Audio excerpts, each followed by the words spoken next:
Have little Nathan.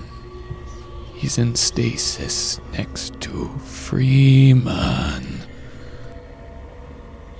Lol. No, not little Nate. He films all my videos.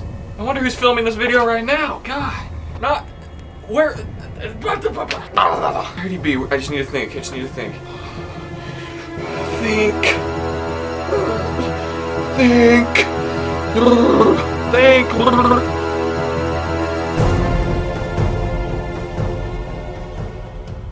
I know where he is.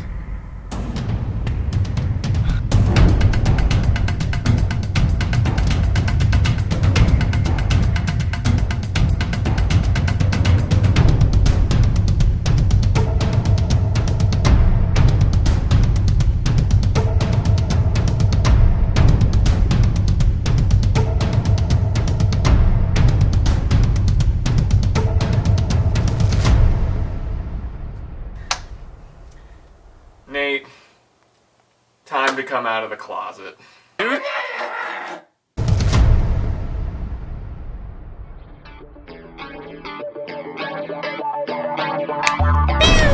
Hey guys, how's it going? It's Dredile here to talk some Half-Life lore with y'all here today. So today we have an unlimited amount of directions we could go. I've seen videos on Gman stretching into the half-hour range about theories, connecting the dots, basically confirming that 9/11 was an inside job and that the Illuminati secretly work at Dunkin' Donuts as the floor cleaners after hours. This is true, but since all the topics have been explored thoroughly, I wanted to cut the crap, as it were. I wanted to tell you exactly what we know about G-Man, sort of just with no silly guesses and in concise ways to save your time so you can continue YouTube binging without spending an hour on, something that may be right or something that might not be right. We just simply don't know. Let's talk the real deal here. G-Man.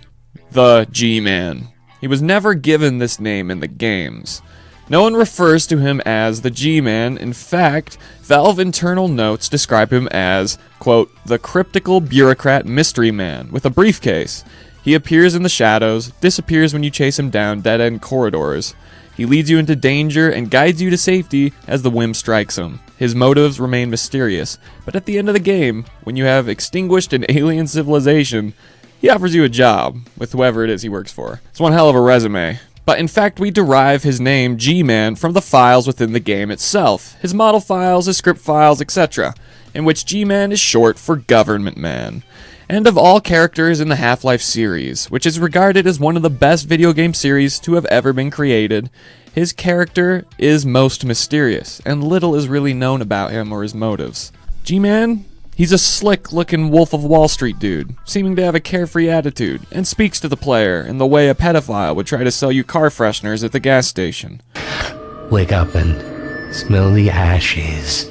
While G-Man on the surface appears to be human, even though the Nihilanth at the end of Half-Life 1 tells us that we, the player, are human, and he, the G-Man, is not, his weird demeanor would resonate with this, as he just doesn't seem quite human. He works for an organization, or a group unknown, and abides by restrictions as any interdimensional alien corporate employee would have to, and always makes appearances at completely random and sometimes very strategic times. Literally, an opposing force blocking the player from proceeding. Now it seems that G-Man kickstarted the entire series, and he is at least mostly responsible for the game's events unfolding. In Half-Life 1, during the fateful day of the Resonance Cascade, G-Man, we know, was in direct contact with Wallace Breen, the Black Mesa administrator, as well as Eli Vance, as right before Gordon inserted the sample into the anti-mass spectrometer, which opened a rift to another dimension, allowing aliens to invade Earth, and also alerting the Compine Empire to Earth's presence, the G-Man cutely whispered into Eli's ear, Prepare for unforeseen consequences. In fact, G-Man even had the sample switched at the last moment possible and replaced it with a more unstable crystal that was used that day in the experiment. If G-Man is a puppeteer, the dimensions are his puppets. Damn.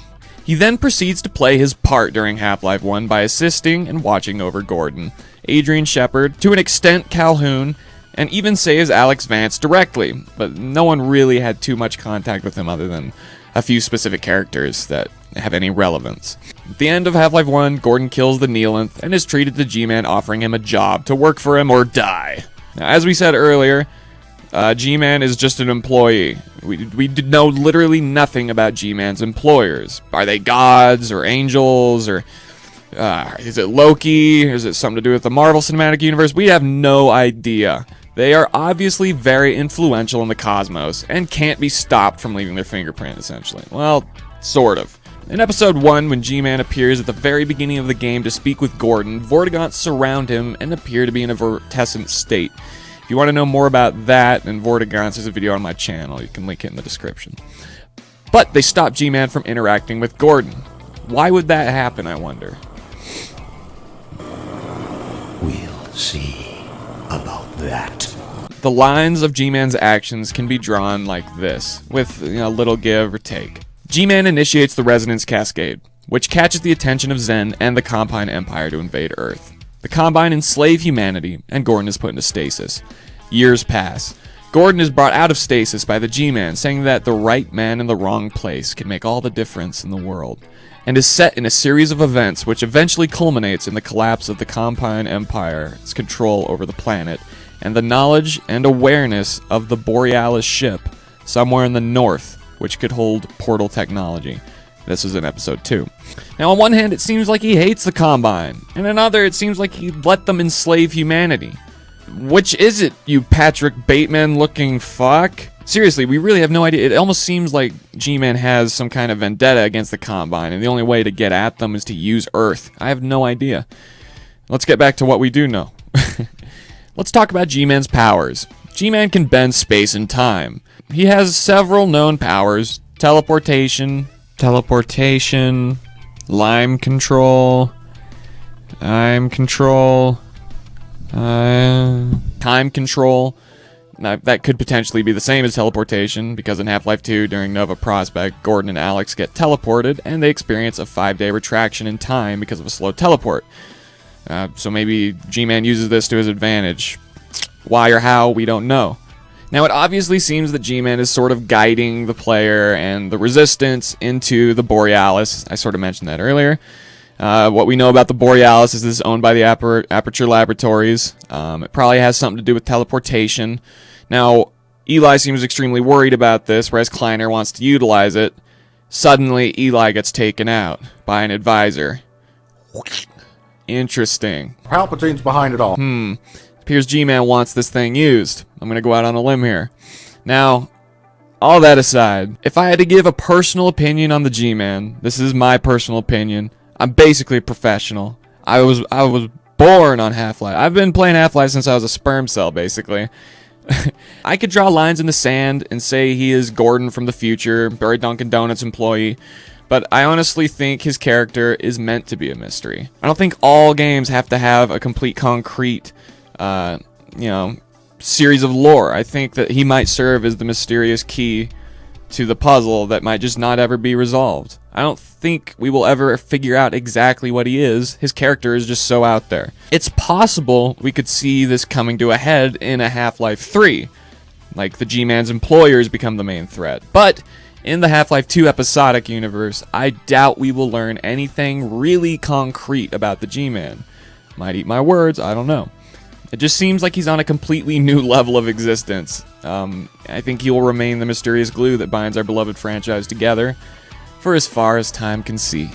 In the meantime, this is where I get off.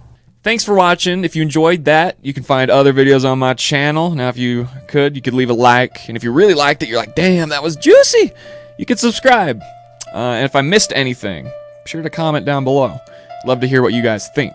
I love you guys, and as always,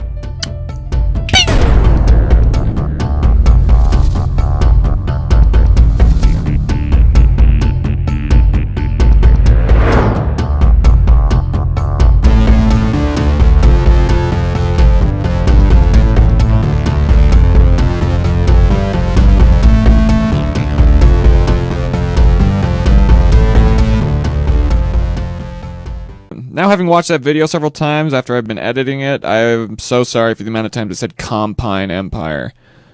What the hell is my... Dude. It's a B, not a P, bitch.